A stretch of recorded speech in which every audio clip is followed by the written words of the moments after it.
الشيطان الرجيم. وقال الذين كفروا لرسلهم لنخرجنكم من أرضنا أو لتعودن في ملتنا فأوحى إليهم ربهم لنهلكن الظالمين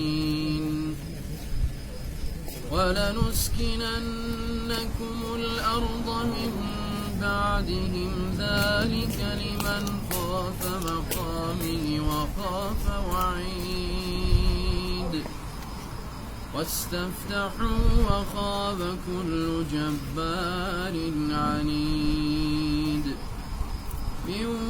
ورائه جهنم ويسقى من ماء صديد يتجرعه ولا يكاد يسيغه ويأتيه الموت من كل مكان وما هو بميت ومن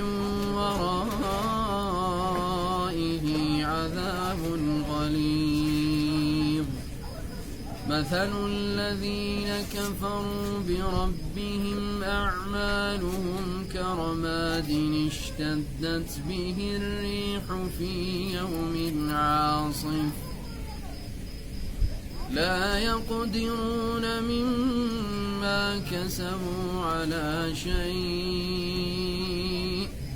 ذلك هو الضلال البعيد ألم تر أن الله خلق السماوات والأرض بالحق إن يشأ يذهبكم ويأتي بخلق جديد وما ذلك على الله بعزيز وبرزوا لله جميعا فقال الضعفاء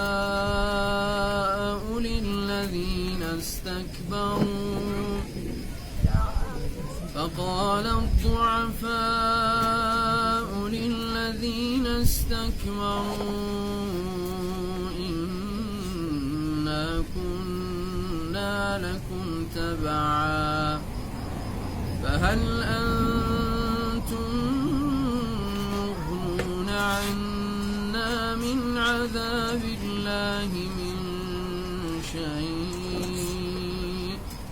قالوا لو هدانا الله لهديناكم سواء علينا أجزعنا أم صبرنا ما لنا من محيص